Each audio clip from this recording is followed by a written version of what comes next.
Hello प्यारे बच्चों। क्या हाल चाल है आप सभी के। तो देखिए प्यारे बच्चों, अपने कर रहे थे राजस्थान बोर्ड की फिजिक्स का चैप्टर नंबर 2। और अपने जो चैप्टर है वो लगभग कंप्लीट कर लिया था सारा। और आज अपने इसके करने जा रहे हैं questions of book. Part number second है आज इसका, ठीक है, क्वेश्चन ऑफ बुक का। और इसमें अपने जो जो यानी कि पार्ट फर्स्ट में अपने क्वेश्चन डिस्कस कर लिए थे उनको छोड़ के बाकी सारे बचे हुए क्वेश्चन जो कि बहुचयनात्मक, अति लघुतरात्मक और लघुतरात्मक, तीनों टाइप के अपने इसमें क्वेश्चंस क्या करेंगे, डिस्कस करेंगे। ठीक है, तो बहुत ही अच्छे तरीके से आपने समझना है इनको, और मैं भी अपनी तरफ से पूरे अच्छे तरीके से आपको समझाने का प्रयास करूँगा। तो चलिए स्टार्ट करते हैं अपने आज का वीडियो। तो देखिए प्यारे बच्चों, इसमें जो क्वेश्चंस ऑफ बुक है, आज पार्ट नंबर सेकंड है हिंदी मीडियम का ये। और इसमें देखो पहले अपने बहुचयनात्मक प्रश्न स्टार्ट कर रहे हैं। तो बहुचयनात्मक प्रश्न में अपने जो पहला क्वेश्चन है वो देखो क्या है कि एक समरूप आवेशित अचालक ठोस अचालक गोले के कारण विद्युत क्षेत्र की तीव्रता अधिकतम होती है। अधिकतम तीव्रता आपको निकालनी है भी, किस बिंदु पर अधिकतम तीव्रता होती है।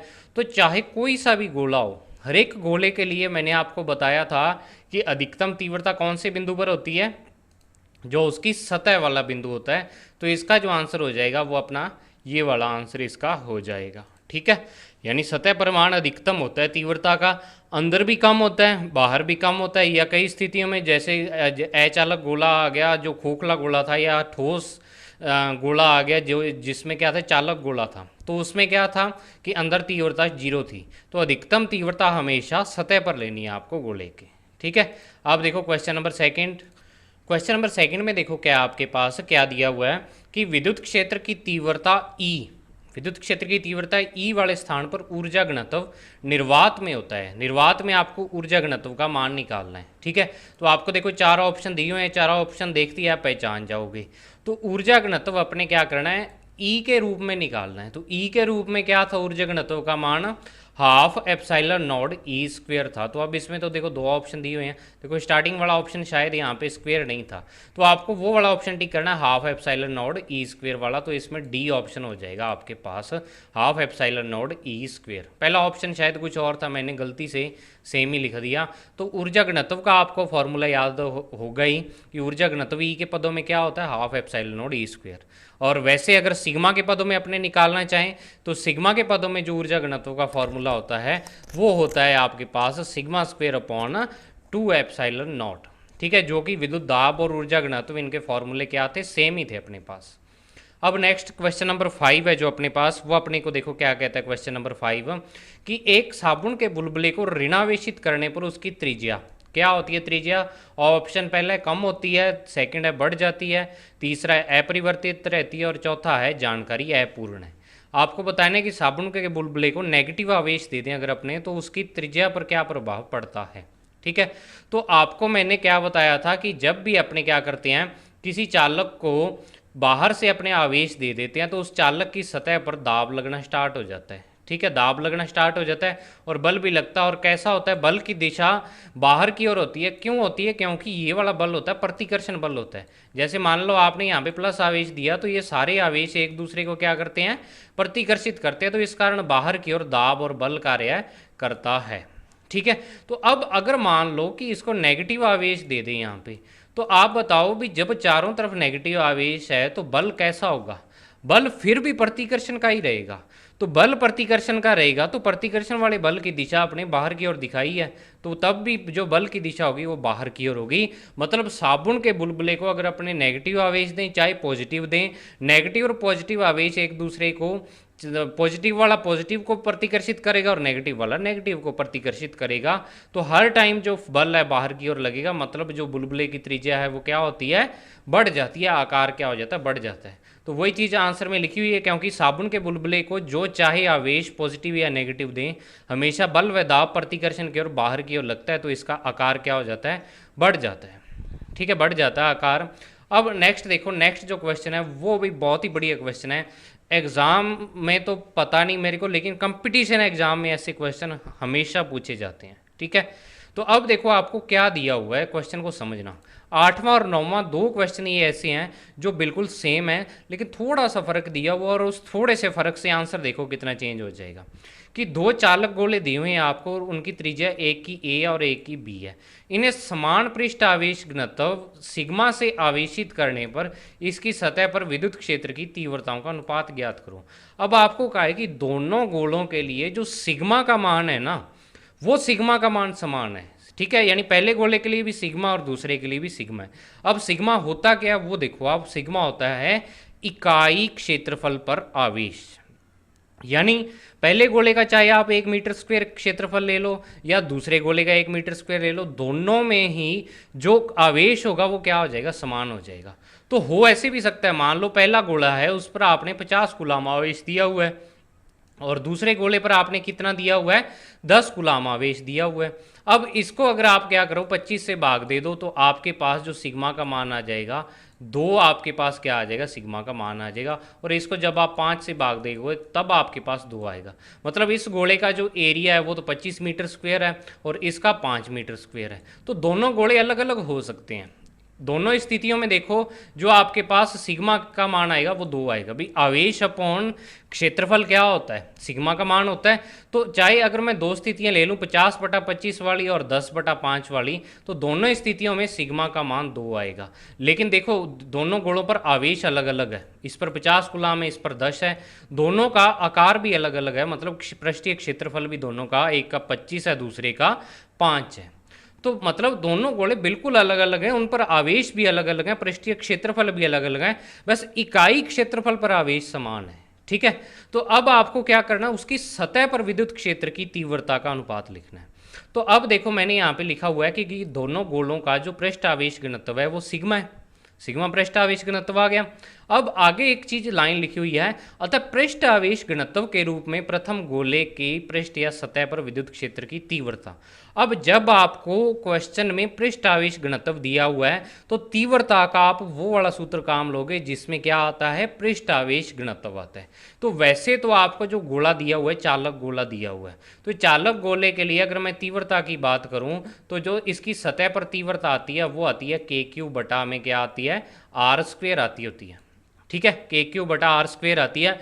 और जब अपने इसको सिग्मा के रूप में फॉर्मूला निकाला था, आप देखना कि सिग्मा के रूप में फॉर्मूला निकालो वह खोखले गोले वाले में, क्योंकि जो चालक ठोस गोला है उसके सारे फॉर्मूले खोखले गोले वाले लगते हैं। तो खोखले गोले वाले में आप जब मैंने सतह वाला निकाला हुआ है ये वाला मान, तो इसको दूसरे सिग्मा के पदों में भी एक फॉर्मूला मैंने निकाल रखा है, उसमें अपने क्या करते हैं कि इस क्यू का मान अपने सिग्मा के रूप में रख देते हैं, सिग्मा इंटू में 4πr², ऊपर गुणा कर देते थे और नीचे अपने क्या करते थे, देखो वन जो के होता था इसको 1/4πε0 लिख देते थे, 4πε0, और साथ में आ जाता था नीचे R²। तो R² से R², 4π से 4π, तो जो आपके पास तीव्रता का फॉर्मूला बचता था वो सतह के लिए होता था सिग्मा बटा में ε0। जिसको नहीं पता वो दोबारा जाके चेक कर सकता है फॉर्मूला। ठीक है, तो सिग्मा बटा ε0 इसके लिए हो गया। तो अब सतह वाली तीव्रता यहाँ पे दूरी पर निर्भर नहीं करती है, आप फॉर्मूले में भी देख लेना, दूरी पर निर्भर नहीं करती है, मतलब त्रिज्या कहीं पे भी नहीं आ रही है यहाँ पे गोले की। अब दूसरे गोले की अगर सतह पर तीव्रता लिखूं तो दूसरे गोले की भी सिग्मा अपॉन ε0 आ जाएगी, क्योंकि दोनों के लिए सिग्मा के मान सेम है, तो दोनों के लिए सिग्मा सिग्मा ही पड़ा रहने दूंगा मैं। अगर अलग अलग होते तो सिग्मा 1 सिग्मा 2 लिख सकता मैं यहाँ पे, लेकिन जब दोनों के लिए सिग्मा के मान समान है तो सिग्मा अपॉन ε0 इसके लिए और सिग्मा अपॉन ε0 इसके लिए। तो अब दोनों तीव्रताओं का आपको क्या करना है, अनुपात निकालना है। तो अनुपात कैसे अपने निकालते हैं कि E1 बटा E2 सिग्मा अपॉन ε0 को सिग्मा अपॉन ε0 से भाग दे दोगे तो आपके पास जो आ जाएगा 1:1 आंसर आ जाएगा। समझ में आया इतनी बात, कोई आपको दिक्कत नहीं है, कोई समझने में प्रॉब्लम नहीं है। अगर देखो कोई स्टूडेंट अगर चाहे यहाँ पे कि सर मुझे तो KQ बटा R² वाला फॉर्मूला ही लगाना है, सिग्मा वाला नहीं लगाना, तो आप क्या करो KQ बटा R² लिखो इसको यहाँ पे, KQ बटा में पहले गोले के लिए A² हो जाएगा और दूसरे गोले के लिए क्या हो जाएगा, KQ बटा में B² हो जाएगा। त्रिज्या एक की A² और दूसरे की B² है। ठीक है, तो अब जो इस पे मान लो पहले गोले पर मान लो Q1 आवेश है और दूसरे पे Q2 आवेश है, तो अब जो पहले गोले का पृष्ठ आवेश घनत्व है वो सिग्मा और इंटू में आ जाएगा 4π A² आ जाएगा।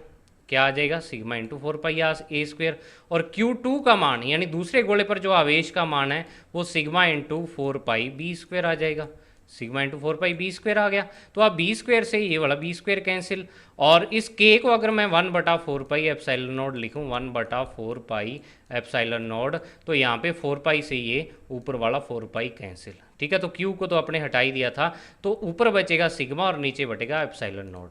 तो फॉर्मूले तब भी यही बनेंगे, तभी मैंने डायरेक्ट क्या है सिग्मा वाला फॉर्मूला लिया हुआ है। तो दोनों स्थितियों में क्या आ जाएगा, तीव्रता का मान समान, तो आंसर आपका 1:1 आ जाएगा। अब आता है 9th क्वेश्चन। तो 9th क्वेश्चन में देखो क्या आया आपके पास कि दो चालक गोलों की त्रिज्याएं आपको ए और बी दी हुई हैं, बिल्कुल ऊपर वाला सेम। अब इन्हें समान आवेश से आवेशित करना है। देखो ऊपर वाले क्वेश्चन में क्या था, समान पृष्ठ आवेश घनत्व है इनका, लेकिन यहाँ पे आपको आवेश समान दिया हुआ है, पृष्ठ आवेश घनत्व समान नहीं दिया हुआ। अब ऐसा कहा हुआ है कि चाहे पहला गोला बड़ा है दूसरा छोटा है, पहले पर भी 5 कूलाम आवेश है, दूसरे पर भी 5 कूलाम आवेश आपको दिया हुआ है। तो अब आपको क्या पूछा हुआ है, वही सेम कि इनकी सतह पर विद्युत क्षेत्र की तीव्रताओं का अनुपात क्या होगा, ठीक है। तो वही चारों ऑप्शन दिए हुए हैं इसमें। तो अब देखो मैंने यहाँ पे जो थ्योरी लिखी है उससे समझ आ जाएगा कि दोनों गोलों पर आवेश यानी Q का मान दोनों के लिए समान है। तो आवेश Q के रूप में अपने अब सूत्र लिखेंगे। ऊपर वाले में सिग्मा दिया हुआ था तो सिग्मा के रूप में लिखा, नीचे वाले में Q है तो Q के रूप में लिख देंगे अपने, जो चीज़ समान दी हुई है। तो Q के रूप में अगर मैं सूत्र लिखूँ तो पहले गोले की सतह पर तीव्रता KQ/A² आ जाएगी, दूसरे गोले के लिए KQ/B² आ जाएगी। इन दोनों का अनुपात निकालना है, तो अनुपात अब क्या आ जाएगा, KQ/A² और KQ/B²। इन दोनों को कैंसिल करोगे तो ये B²/A² बचेगा, या आंसर आपका आ जाएगा B²/A²। तो ये थे आपके बहुचयनात्मक प्रश्न। मुझे लगता है आपको कोई प्रॉब्लम नहीं होगी, बिल्कुल सिंपल से क्वेश्चन थे। अब आगे आते हैं अपने अतिलघुत्रात्मक प्रश्न पर, ठीक है। अतिलघुत्रात्मक प्रश्न बहुत ही आसान प्रश्न है, कोई इसमें दिक्कत नहीं है। देखो पहला क्वेश्चन है जो आपके पास वो क्या है कि एक समरूप आवेशित अचालक गोले के कारण विद्युत क्षेत्र की तीव्रता किन स्थितियों में शून्य होती है, यानी विद्युत क्षेत्र की तीव्रता अचालक गोले के कारण शून्य कब होती है, ये आपको बताना है। तो अब आप एक चीज़ याद रखो, यहाँ पे इस चैप्टर में मैंने एक चीज़ गौर की है कि जो आपके क्वेश्चन दिए हुए हैं ना लास्ट में, जो इस चैप्टर के लास्ट में क्वेश्चन दिए हुए हैं वो सारे क्वेश्चन में अचालक गोला लिखा हुआ है, लेकिन जो उनके आंसर दिए हुए हैं वो आंसर सारे उसको ठोस गोला मान के दिए हुए हैं। तो आपको भी यही चीज़ करनी है कि जब भी आपको, अभी आपको यहाँ पे पता नहीं है अभी अचालक ठोस गोला है या खोखला गोला है, तो अचालक आपको ठोस गोला माना है जब तक आपको स्पेशल खोखला लिखा हुआ ना मिल जाए वहाँ पे, ठीक है। तो अचालक ठोस गोले के कारण विद्युत क्षेत्र की तीव्रता किन स्थितियों पर शून्य होती है। तो शून्य वाला देखो एक पॉइंट तो था बिल्कुल केंद्र वाला, तो केंद्र पर एक तो तीव्रता शून्य होती है। अब एक दूसरा पॉइंट भी है, अब आप सोचोगे भी सर दूसरा पॉइंट कौन सा आ गया, तो केंद्र से अनंत दूरी पर तीव्रता भी शून्य होती है, ये भी आपको लिखना पड़ेगा, ठीक है ना। वैसे तो अपने नहीं माप सकते अनंत दूरी को, लेकिन अनंत रखने पर तीव्रता का मान 0 बनता है। तो इसका मतलब क्या है कि तीव्रता का मान अनंत पर क्या होता है, 0 होता है। आपको अनंत पर 0 दिखाना पड़ेगा। अब नेक्स्ट देखो तीसरा क्वेश्चन क्या है कि आवेशित चालक के इकाई क्षेत्रफल पर लगने वाले बल का सूत्र लिखो और इसकी दिशा भी बताओ। तो आप देखो इकाई क्षेत्रफल पर जो बल होता है, इकाई क्षेत्रफल पर बल को अपने दाब बोल देते हैं, क्योंकि जो इकाई क्षेत्रफल दाब की परिभाषा क्या होती है, F/A होती है। अगर अपने A को 1 मीटर स्क्वायर रख दें तो AP बराबर क्या आ जाएगा, F आ जाएगा। A का मान 1 रख दें, मतलब इकाई क्षेत्रफल पर जो लगने वाला बल होगा उसको अपने दाब कह देते हैं। मतलब विद्युत दाब का आपको क्या करना है, क्षेत्रफल बताना है, सॉरी इसका सूत्र बताना है। तो सूत्र होता है σ²/2ε0। अब दिशा लिखनी मैं भूल गया, इसमें दिशा आप खुद बताओगे क्या होती है, ठीक है। दिशा क्या होती है, पृष्ठ के लंबवत बाहर की ओर, इस पे क्या लगता है, ये इकाई क्षेत्रफल पर बल लगता है। पृष्ठ के लंबवत बाहर की ओर होती है, चाहे नेगेटिव आवेश हो चाहे पॉजिटिव आवेश हो चालक पर, आपका जो क्या होगा बल का मान होगा वो कैसा लगेगा, पृष्ठ के लंबवत बाहर की ओर लगेगा। कारण उसका मैं आपको बता चुका हूँ, क्योंकि जो पृष्ठ पर आवेश होता है वो सारा आवेश एक दूसरे को प्रतिकर्षित करता है और प्रतिकर्षण के कारण एक दूसरे को बाहर की ओर ये धकेलने का प्रयास करते हैं, ठीक है। फिर चौथा क्वेश्चन है, फोर्थ क्वेश्चन क्या है आपके पास कि विद्युत आवेश के कारण ऊर्जा कहाँ संग्रहित होती है। तो यानी विद्युत आवेश के कारण ऊर्जा कहाँ जाती है, तो आपको एक टॉपिक मैंने करवाया था इसमें, कौन सा, कि इकाई आयतन में उपस्थित ऊर्जा, ठीक है। या एकांक आयतन में ऊर्जा, जिसको ऊर्जा घनत्व कहा था। तो मतलब ऊर्जा जाती कहाँ है, विद्युत आवेश के कारण ऊर्जा विद्युत क्षेत्र के आयतन में संग्रहित होती है। मतलब जो आपने मान लो कोई चालक पृष्ठ रख रखा है या कुछ भी रख रखा है, उसके सारे आयतन में वो ऊर्जा मिल जाती है उसको। ठीक है, ऊर्जा मिलती क्यों है, क्योंकि अपने बाहर से कार्य करते हैं। वो मैं सारा उसमें बता चुका हूँ एकांक आयतन में ऊर्जा वाले टॉपिक में, कि दाब उस पर क्या लगता था, दाब लगता था, दाब से बल निकालते थे, बल से कार्य निकालते थे। मतलब आपको चालक को गति करवानी है या थोड़ा बहुत उसके आकार में परिवर्तन करना, आयतन में चेंज करना है, फिर उसके कारण कार्य को अपने ऊर्जा में चेंज कर देते थे और ऊर्जा से इकाई आयतन में ऊर्जा निकाली थी। ठीक है, सारा उसमें किया था। अब फिफ्थ क्वेश्चन, पांचवा क्वेश्चन, कि एक देखो ये क्वेश्चन बहुत सारे स्टूडेंट गलत करते हैं पहली बार देख के। ठीक है, इसको समझ के जो करेगा वो उसका तो सही होगा, लेकिन पहली बार देख के अगर सीधा उत्तर दे दिया ना तो गलत हो जाएगा। एक डी व्यास के गोले को, चालक गोले को, कौन सा गोला है, पहले आपने ये जरूर देखना है क्वेश्चन में भी कि आपको चालक दिया हुआ है या अचालक दिया हुआ है। इसमें बहुत कंफ्यूजन रहता है चालक और अचालक में। चालक गोले को क्यू आवेश दिया है तो गोले के अंदर विद्युत क्षेत्र का मान क्या होगा, तो कोई लिख देते हैं k³/r³ और इंटू में r। ठीक है, तो अब चालक के अंदर विद्युत क्षेत्र का मान क्या होता है, शून्य होता है। मैं आपको बहुत बार बता चुका हूँ। तो चाहे जितना मर्जी आवेश दे दो, इसको जो आवेश होगा पृष्ठ पर रहेगा ओनली, अंदर नहीं जाएगा। तो अंदर क्या हो जाएगा, आवेश का मान शून्य होगा। अब छठा क्वेश्चन क्या है इसमें, छठा क्वेश्चन ये है कि यदि कूलाम के नियम में 1/r² के स्थान पर निर्भरता 1/r³ होती तो क्या गाउस का नियम सत्य होता। भाई आपको मैंने बताया कि गाउस का नियम, सॉरी क्वेश्चन समझो क्या है एक बार। ठीक है, क्वेश्चन समझते हैं फिर अपने डिस्कस करते हैं।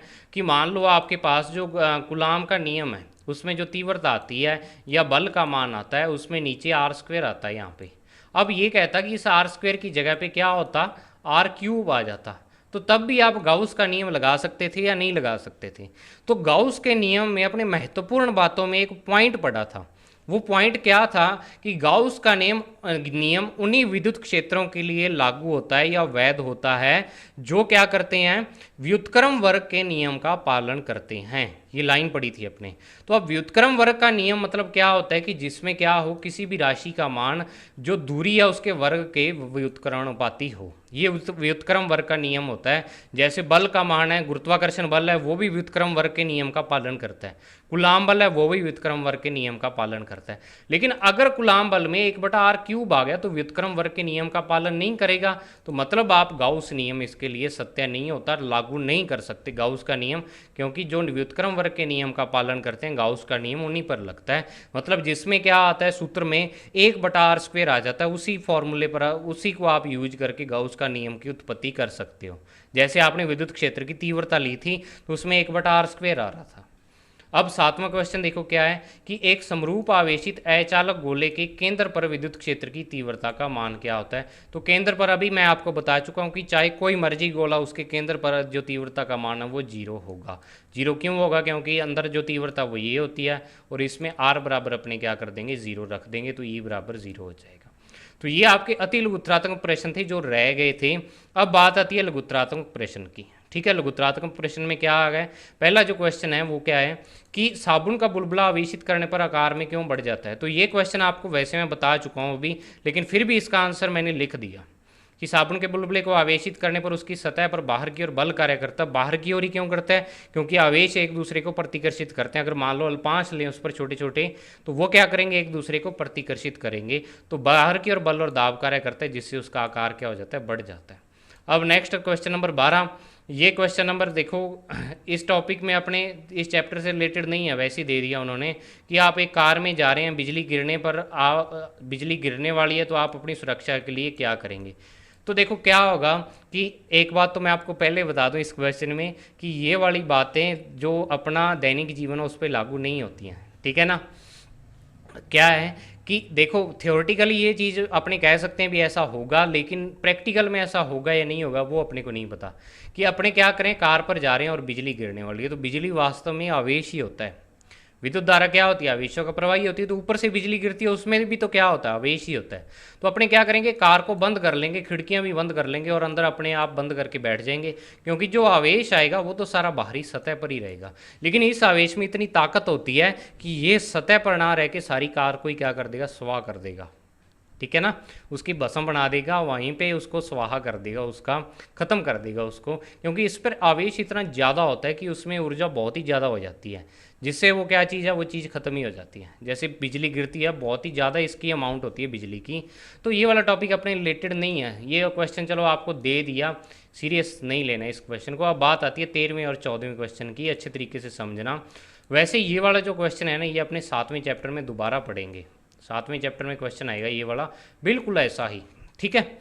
देखो क्या दिया हुआ आपको कि दो समांतर लंबे रेखीय आवेशों पर आवेश घनत्व λ1 और λ2 है, कि आपको दो तारें दी हुई हैं, ठीक है, और उनका जो रेखीय आवेश घनत्व है वो कितना λ1 और λ2 है।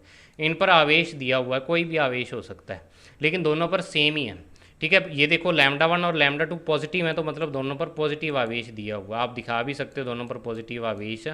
देखो जब अगर आपके पास रेखीय आवेश घनत्व का मान पॉजिटिव है, तो आपका जो आवेश है वस्तु पर वो पॉजिटिव ही होगा, और अगर उसका मान नेगेटिव में दिया हुआ है तो उसका मान, आवेश का मान क्या हो जाएगा, नेगेटिव हो जाएगा। तो अब आपको कहा हुआ है कि अब देखो दो तारें पड़ी हुई हैं, अब ये वाली तार पर भी आवेश है और इस पर भी आवेश है, रेखीय आवेश घनत्व दिया हुआ है। तो अब ये तार एक दूसरे पर क्या लगाएंगी, बल लगाएंगी, ये इस पर बल लगाएगी तार और ये वाली इस पर, यानी कि क्योंकि इस पर भी आवेश और इस पर भी आवेश है, आवेश एक दूसरे पर क्या लगाएंगे, बल लगाएंगे। तो अब आपको कहा हुआ है कि इनके मध्य प्रति इकाई लंबाई पर लगने वाले बल का मान ज्ञात करो। तो देखो दोनों ही बल लगाएंगी तारें एक दूसरे पर, तो अब आपसे ये पूछा होगा कि चाहे इस तार पर चाहे इस तार पर इकाई लंबाई पर बल निकालो, मतलब जो इसकी यूनिट लेंथ है, इकाई लंबाई मतलब 1 मीटर या 1 सेंटीमीटर लेंथ, उस पर क्या निकालना है आपको, बल का मान निकालना है। मतलब बल निकाल के उसको लंबाई से भाग दे दो, वो इकाई लंबाई आ जाएगी। यही होगा कि अगर मान लो किसी वस्तु पर आप 50 न्यूटन का बल लगा रहे हो, कितना लगा रहे हो, 50 न्यूटन का, और आपको कह दें भी इसका जो क्षेत्रफल है वो 10 मीटर स्क्वायर है, तो इकाई क्षेत्रफल पर बल कितना लगेगा, 5 न्यूटन लगेगा। तो वही चीज़ इस पे है कि तार की लंबाई जितनी है तो उसकी इकाई लंबाई पर आपको क्या निकालना है, बल का मान निकालना है। तो देखो कैसे निकालेंगे, नया तरीका है इसका निकालने का, कि आपको पता है कि यहाँ पे इस तार पर अपने क्या करते हैं, एक पी बिंदु ले लेते हैं और दोनों तारों के बीच दूरी मान लेते हैं अपनी तरफ से डी दूरी है, ठीक है। तो इस पी बिंदु पर अपने क्या करेंगे कि इस पर अपने विद्युत क्षेत्र की तीव्रता का मान लिखेंगे। इस पी बिंदु पर अपने तार का डीएल अल्पांश ले लेते हैं, तो इस अल्पांश पर अपने विद्युत क्षेत्र की तीव्रता का मान लिखते हैं। तो विद्युत क्षेत्र की तीव्रता पहली तार के कारण इस अल्पांश पर क्या होगी, 2k λ1/d। अब ये कहाँ से आया सूत्र, आपको पता है कि अगर अनंत आवेशित तार हो तो उससे r दूरी पर जो तीव्रता का सूत्र है वो 2k λ/r होता है। तो अब यहाँ पे पहली जो तार है उसका पृष्ठ आवेश रेखीय आवेश घनत्व λ1 और दूरी d दी हुई है, तो r की जगह d रख दिया, तो ये तीव्रता आ गई। तो अब देखो आपको क्या करना है कि आपको दूसरी तार की इकाई लंबाई पर बल निकालना है। तो अब अपने इतनी लंबाई पर बल निकाल लेते हैं, डीएल लंबाई पर बल कितना लग रहा है, उस बल को अपने डीएल से भाग दे देंगे, तो वो अपना इकाई लंबाई पर बल आ जाएगा। तो अब देखो अपने क्या करते हैं कि डीएल अल्पांश जो है आपका, इस पर आवेश का मान ज्ञात करते हैं। तो इस पर जो आवेश आएगा वो क्या आएगा कि आपको पता है दूसरी जो तार है उसकी इकाई लंबाई पर आवेश तो λ2 है, तो डीएल लंबाई पर आवेश क्या हो जाएगा, λ2 इंटू डी हो जाएगा, वो ये डी क्यू का मान आ जाएगा। अब आपको इस अल्पांश पर क्या निकालना है, बल का मान निकालना है। तो तीव्रता आपको पता है इस अल्पांश पर इतनी है, और डी क्यू आपका क्या, एफ बराबर, यहाँ पे फॉर्मूला कौन सा लगा, क्यू ई वाला फॉर्मूला लगा, एफ बराबर क्यू ई। क्यू तो क्या है यहाँ पे, आवेश डी क्यू है इस अल्पांश पर, और तीव्रता का मान आप लिख चुके हो ऑलरेडी, ये वाला है। तो यहाँ पे ई और डी क्यू दोनों के मान रख दो, तो ई का मान 2k λ1/d आ जाएगा, और जो डी क्यू का मान है वो λ2 इंटू डी एल आ जाएगा। तो ये वाला मान आपके पास बल का मान आ गया। अब आपको इकाई लंबाई पर निकालना है, तो जो ऊपर बल का मान आ रहा है वो बल का मान है डीएल लंबाई पर। तो इकाई लंबाई पर बल निकालने के लिए अपने दोनों तरफ इस समीकरण को क्या कर देंगे, या इसको भी और इसको भी डीएल से भाग दे देंगे। तो इधर जब डीएल से भाग दोगे तो ये वाला डीएल इससे कैंसिल हो जाएगा, तो आपके पास इकाई लंबाई पर बल आएगा 2k λ1 λ2 में डी आ जाएगा।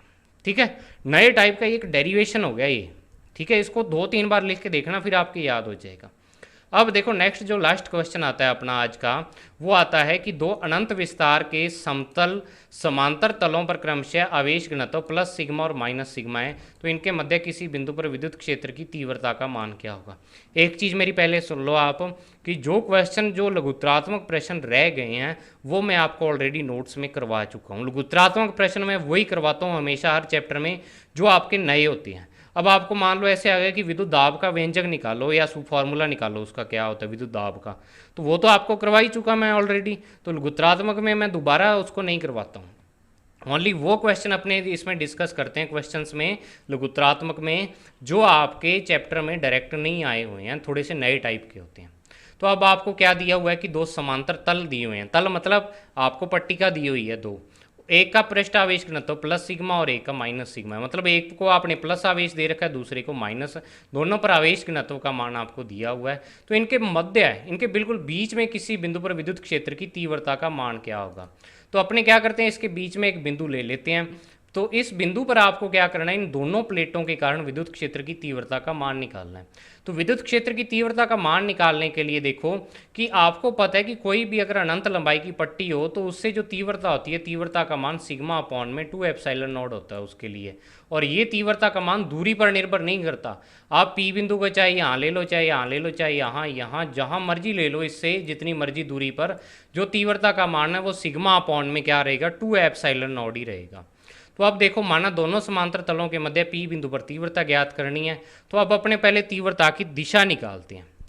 मान तो पता ही अपने को सिग्मा अपॉन 2 एप्सिलॉन नॉट होगा, तो दिशा निकालेंगे। तो दिशा पहले अपने दिशा निकालने के लिए यहाँ पे प्लस क्या करेंगे, अपने परीक्षण आवेश रखेंगे Q0 जो परीक्षण आवेश होता है। तो अब देखो ये वाला प्लस इसको क्या करेगा, परीक्षण आवेश को प्रतिकर्षित, तो पहले के कारण तीव्रता E1 की दिशा इधर की ओर आ गई, और इसको परीक्षण आवेश को ये वाला नेगेटिव आवेश अपनी तरफ आकर्षित करेगा। तो दोनों तीव्रताओं की दिशा देखो क्या आ जाएगी, सेम आएगी। अब दोनों तीव्रताओं के मान सिग्मा अपॉन 2 एप्सिलॉन नॉट ही होंगे। अब बच्चे सबसे ज़्यादा कंफ्यूज यहाँ पे होते हैं, आप में से कई सोच रहे होंगे कि सर जब यहाँ पे माइनस सिग्मा दिया हुआ है तो आपने sigma upon 2 epsilon not plus क्या क्यों लिया हुआ है, जो E2 का मान है वो प्लस में क्यों लिया। तो उसका कारण बच्चों ये है कि तीव्रता का मान तो वही होगा, नेगेटिव चीज़ अपने को नेगेटिव माइनस सिग्मा अपने को सिर्फ ये बताता है कि जो आपकी प्लेट है उस पर क्या है, नेगेटिव आवेश दिया हो। कभी भी आवेश घनत्व का मान नेगेटिव नहीं होता, ओनली नेगेटिव अपने साइन इस कारण लगाते हैं, वो अपने को बताता है कि उस पर प्लस आवेश है या माइनस आवेश है। ठीक है, तो ये क्या है, आवेश की प्रकृति को बताता है। जैसे नेगेटिव आवेश इलेक्ट्रॉन पर माइनस आवेश होता है तो वो आवेश का मान वैसे माइनस नहीं होता, लेकिन वो प्रकृति बताता है कि इस पर नेगेटिव चार्ज है और दूसरे पे पॉजिटिव चार्ज है। तो ये इस पर sigma upon 2 epsilon not, sigma upon 2 epsilon not दोनों को जोड़ोगे तो सिग्मा अपॉन में एप्सिलॉन नॉट आपके पास क्या आ जाएगा, आंसर आ जाएगा। तो ये थे भी आपके अति लघुत्रात्मक, लघुत्रात्मक और बहुचयनात्मक प्रश्न। अब नेक्स्ट जो पार्ट अपने कल आपको मिल जाएगा इसका, तो उसमें अपने डिस्कस करेंगे इसके न्यूमेरिकल क्वेश्चंस। ठीक है, न्यूमेरिकल क्वेश्चंस इसके सारे डिस्कस करेंगे और उसके बाद previous year board exam questions discuss करेंगे। अब अपनी वीडियो कंटिन्यू चलेगी। ठीक है, आपको मजबूरी मैंने बताई हुई थी, उस कारण अपनी वीडियो कंटिन्यू नहीं कर पाए। तो मिलते हैं नेक्स्ट वीडियो में, तब तक के लिए thank you, have a nice day.